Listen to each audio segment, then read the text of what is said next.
Hello students, मैं सुधांशु स्वागत करता हूं आपका आशीष तिवारी यूट्यूब चैनल पर। आशा करता हूं कि आप सभी अच्छे होंगे।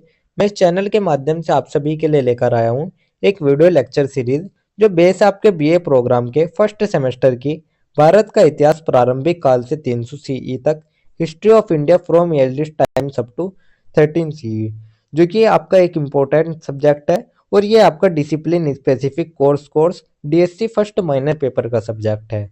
तो स्टूडेंट, अगर आप ड्यू, सोल, रेगुलर या किसी और यूनिवर्सिटी से सब्जेक्ट पढ़ रहे हैं तो ये सीरीज आपके लिए बहुत ही उपयोगी साबित होने वाली है, क्योंकि इसमें हम हर चैप्टर को सिंपल भाषा में समझेंगे, इंपॉर्टेंट कॉन्सेप्ट्स को ब्रेक डाउन करेंगे और एग्जाम पॉइंट ऑफ व्यू से भी डिस्कस करेंगे।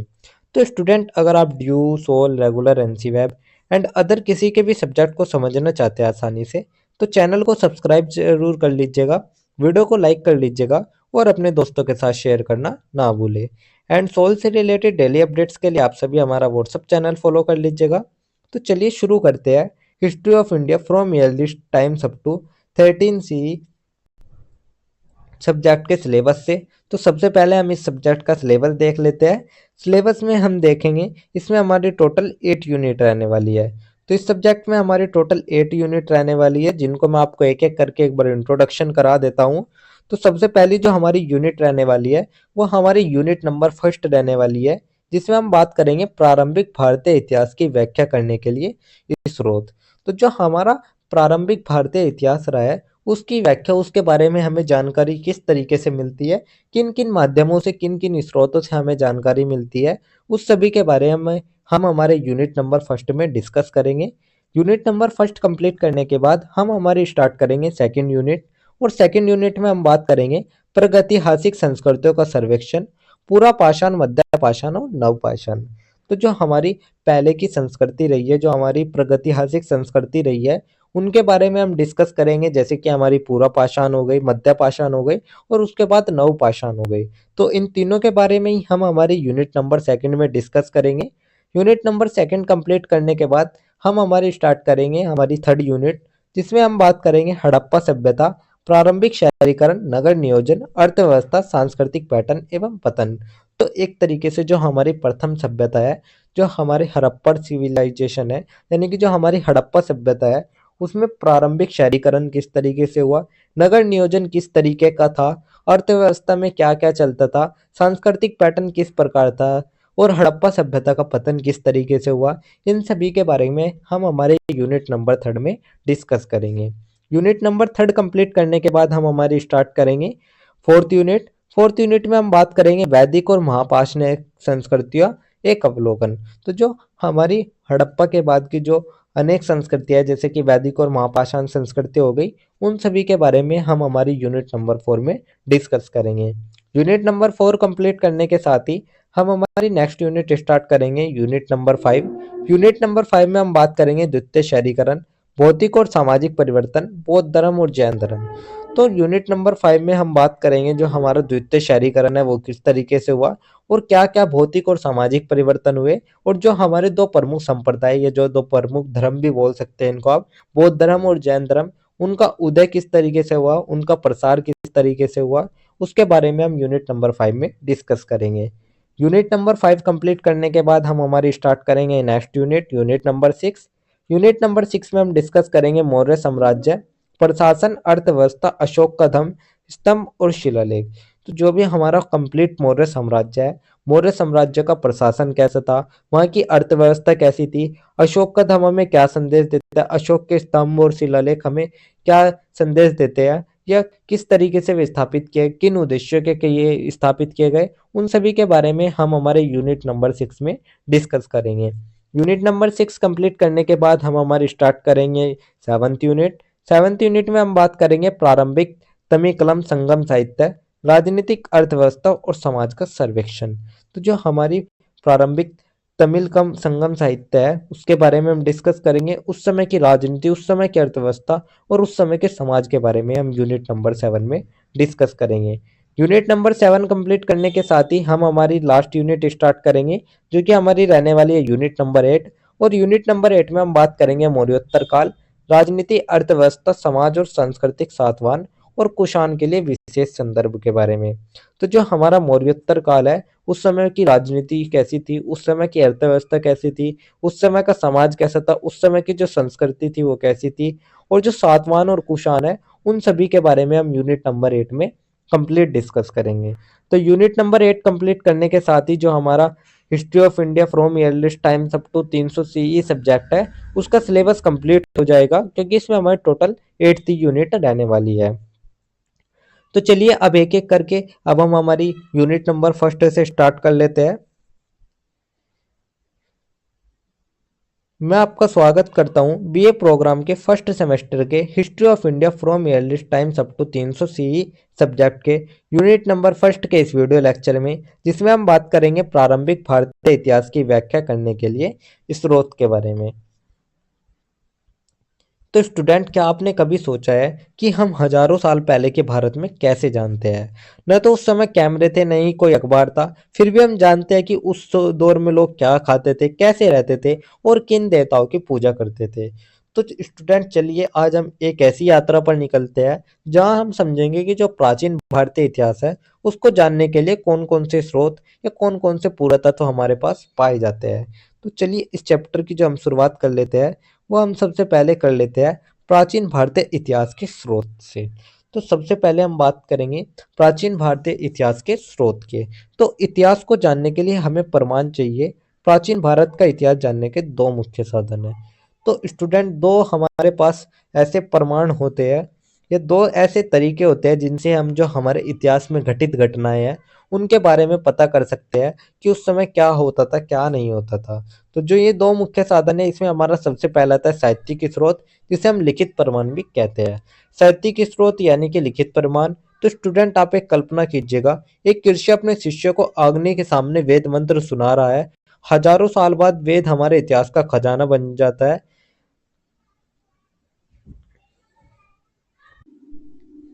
तो यही हमारा एक लिखित प्रमाण था।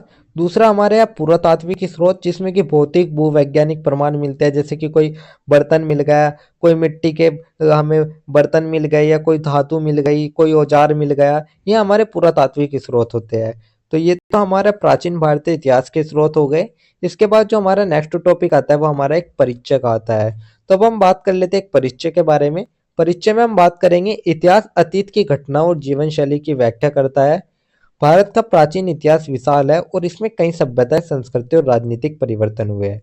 तो स्टूडेंट, जो इतिहास है, इतिहास को हम इस तरीके से भी परिभाषित कर सकते हैं कि अतीत में जो भी घटा उसके बारे में जानकारी, या उसके बारे में जो भी एक थ्योरी है उसको हम इतिहास में जानते हैं।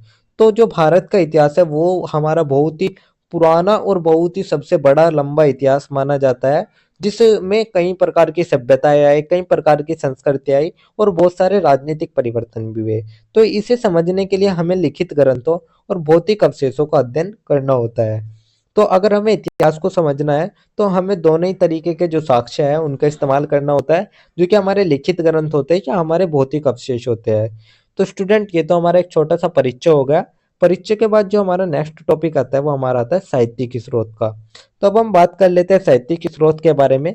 तो प्राचीन भारत के साहित्य को विभिन्न श्रेणियों में बांटा जा सकता है।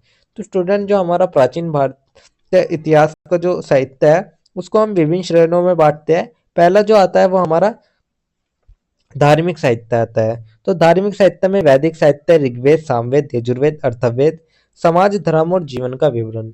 तो पहला तो जो हमारा धार्मिक साहित्य होता है, जो कि हमारे चार वेद है, जो कि आपने सुने होंगे, ऋग्वेद, सामवेद, यजुर्वेद और अर्थवेद। ये हमारे चार वेद है।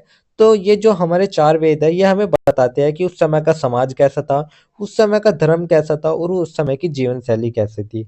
तो यही हमारे चार वेद है, अथर्ववेद, ऋग्वेद और सामवेद और यजुर्वेद।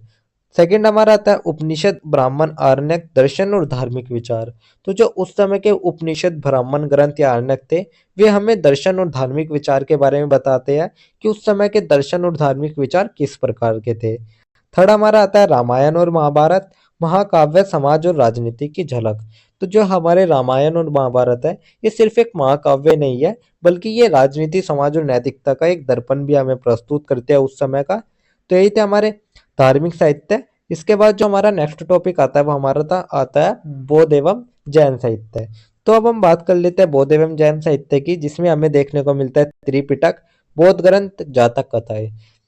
तो त्रिपिटक और जो जातक कथाएं हैं, ये सभी हमें हमारे उस समय के बौद्ध साहित्य या बौद्ध जो ग्रंथ था उस समय के बारे में बताते हैं कि उस समय की जो संस्कृति थी वो कैसी थी, उस समय का जीवन शैली कैसी थी।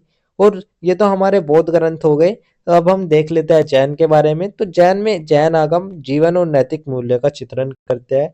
तो जो हमारे जैन आगम ग्रंथ हो गए, ये तपस्या, अहिंसा और जो नैतिक मूल्य है उन सभी की एक झलक को प्रदर्शित करते हैं।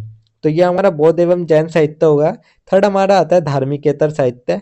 अब हम बात कर लेते हैं धार्मिकेतर साहित्य के बारे में, जिसमें हमारा सबसे पहला आता है कौटिल्य का अर्थशास्त्र, राजनीति और अर्थव्यवस्था पर ग्रंथ। तो जो कौटिल्य का अर्थशास्त्र है वो हमें उस समय की राजनीति और अर्थव्यवस्था के बारे में समझाता है, क्योंकि वो उसी समय में लिखा गया एक राजनीति और अर्थव्यवस्था पर प्रमुख ग्रंथ था। सेकंड हमारा आता है मेगास्थनीज की इंडिका, यूनानी यात्रा का विवरण। तो जो हमारी द इंडिका है, इसमें जो मेगास्थनीज है उसने इसकी रचना करी थी और इसमें उसने चंद्रगुप्त मौर्य के दरबार का वर्णन किया हुआ है। थर्ड हमारे आते हैं कालिदास के नाटक, जिसमें सामाजिक और सांस्कृतिक जानकारी दी गई है। तो जो कालिदास के नाटक है वो उस समय के सामाजिक और सांस्कृतिक जीवन की एक तस्वीर प्रस्तुत हमारे सामने करती है। तो यही थे हमारे धर्मिकेतर साहित्य, साहित्य की स्रोत। इसके बाद जो हमारा नेक्स्ट टॉपिक आता है वो हमारा आता है साहित्यिक स्रोतों की सीमाएं। तो अब हम बात कर लेते हैं जो हमारे साहित्यिक स्रोत है उनकी किस हद तक वे जा सकते हैं, क्या क्या उनकी सीमाएं हैं। तो सबसे पहले हमारा आता है पक्षपात। तो जैसे कि स्टूडेंट हर सिक्के के दो पहलू होते हैं, ऐसे इन ग्रंथों की भी कुछ सीमाएं हैं। जैसे कि सबसे पहला आता है पक्षपात। तो लेखक अक्सर अपने राजा या धर्म का गुणगान करते हैं। तो जो लेखक होते हैं वो राजा या धर्म का गुणगान करते थे, क्योंकि जो वे राजा होते थे वही उनको उनके धर्म या ग्रंथ लिखने के ऊपर उनको धन देते थे, उनकी प्रशंसा करते थे। तो इसीलिए जो लेखक है वो अपने राजा धर्म का गुणगान ही करते थे। सेकंड आता है अतिशयोक्ति, घटनाओं को बढ़ा चढ़ाकर लिखा गया। तो कई बार ऐसे भी होता है, अगर कोई घटनाएं है तो उस घटना को बढ़ा चढ़ाकर भी वे लेखक लिख देते थे। थर्ड आता है धार्मिक झुकाव। धार्मिक ग्रंथों में वस्तुनिष्ठ इतिहास नहीं मिलता है। तो हमारे बहुत से ऐसे धार्मिक ग्रंथ है जिसमें हमें वस्तुनिष्ठ इतिहास देखने को नहीं मिलता है। फोर्थ आता है अधूरा चित्रण, सामान्य जनता के जीवन पर कम जानकारी। तो जो ये होते थे लिखने वाले, जो लेखक होते थे, कोई भी जो धर्म या ग्रंथ या किसी भी तरीके के जीवन शैली के बारे में लिखता था तो उसमें वे राजा पर ज्यादा फोकस करते थे। जो आम जनता होती थी उनके बारे में बहुत कम ही लोग लिखते थे। तो आम जनता के जीवन की जो जानकारी है वो हमें अधूरी देखने को मिलती है। तो यही सभी थे हमारे साहित्यिक स्रोतों की सीमाएं। इसके बाद जो हमारा नेक्स्ट टॉपिक आता है वो हमारा आता है पुरातात्विक साक्ष्य का। तो अब हम बात कर लेते हैं हमारे पुरातात्विक साक्ष्य के बारे में या पुरातात्विक स्रोत के बारे में, जो कि हमारे भौतिक परिणाम होते हैं। तो ये भौतिक अवशेष होते हैं जो खुदाई या अध्ययन से मिलते हैं। तो स्टूडेंट अब आप सोचिए, आप किसी गांव की खुदाई में जाते हैं और अचानक से मिट्टी के नीचे से हजारों साल पुराने खिलौने, सिक्के और स्तंभ निकल आते हैं। तो यही है हमारे पुरातात्विक साक्ष्य। इसमें हमारे शामिल होते हैं अवशेष में, जैसे कि बर्तन हो गए, औजार हो गए, सिक्के हो गए, खिलौने हो गए। स्मारक में क्या क्या मिल जाता है, जैसे कि स्तूप हो गया, मंदिर हो गए, गुफाएं हो गए, महल हो गए, ये सभी हमें स्मारक देखने को मिल जाते हैं। थर्ड आते हैं शिलालेख और अभिलेख, जैसे कि अशोक के शिलालेख हो गए। तो शिलालेख या अभिलेख वे लेख होते हैं आपके जो हमारे कठोर वस्तु पे या पत्थरों पर लिखे जाते हैं, उसको हम शिलालेख या अभिलेख कहते हैं। फोर्थ हमारे आते हैं सिक्के, जिसमें राजाओं, व्यापारों, अर्थव्यवस्था का प्रमाण हमें देखने को मिल जाता है। क्योंकि जो उस समय के सिक्के थे उसमें जो भी राजा होता था वो अपनी मोहर लगवाता था। और फिर आते हैं हमारे खुदाई से मिली वस्तुएं, जिसमें हड़प्पा सभ्यता, मोहनजोदड़ो, हड़प्पा। तो जो हमारी कुछ सभ्यताएं हैं वे भी हमें खुदाई से ही मिली है। कुछ ऐसी पूरी की पूरी सभ्यता हो गई जो कि हमें खुदाई के दौरान मिलती है, जैसे कि हड़प्पा सभ्यता होगी, मोहनजोदड़ो हो गई, राखीगढ़ी हो गई, पीरबंगा हो गई। ये सभी हमारी ऐसी सभ्यता है जो कि हमें खुदाई से ही प्राप्त हुई है। तो यही थे हमारे सभी पुरातात्विक साक्ष्य। इसके बाद जो हमारा नेक्स्ट टॉपिक आता है वो हमारे ओवरऑल पूरे चैप्टर का एक छोटा सा निष्कर्ष आता है। तो अब हम पूरे चैप्टर का ओवरऑल एक छोटा सा निष्कर्ष देख लेते हैं। निष्कर्ष में हम देखेंगे भारतीय इतिहास को समझने के लिए साहित्यिक और पुरातात्विक दोनों स्रोत जरूरी है। तो स्टूडेंट, अगर आपको प्राचीन इतिहास को सही से समझना है तो आपको दोनों ही साक्ष्य की जरूरत होगी। साहित्यिक और पुरातात्विक दोनों ही स्रोतों के आपको अति महत्वपूर्ण देखे जाएंगे। साहित्यिक स्रोत हमें विचारधारा, धर्म और सामाजिक व्यवस्था बताते हैं, जबकि पुरातात्विक साक्ष्य हमें वास्तविक जीवन और बौद्धिक संस्कृति का चित्रण देते हैं। तो स्टूडेंट जो साहित्यिक स्रोत है वे तो विचारधारा, धर्म और सामाजिक व्यवस्था के बारे में वर्णन करेंगे, लेकिन जो हमारे पुरातात्विक स्रोत हो गए वे उस समय के वास्तविक जीवन और भौतिक संस्कृति की एक झलक हमें दिखाते हैं। तो दोनों को मिलाकर अध्ययन करने से ही संतुलित और सटीक इतिहास तैयार किया जा सकता है। तो जब हम दोनों को मेल करते हैं, दोनों को मेल करने के बाद ही हमें एक संतुलित और सटीक इतिहास मिलता है। यानी कि अगर साहित्यिक स्रोत हमें कहानी बताते हैं तो जो पुरातात्विक स्रोत है वे हमें उसके सबूत भी दिखाते हैं।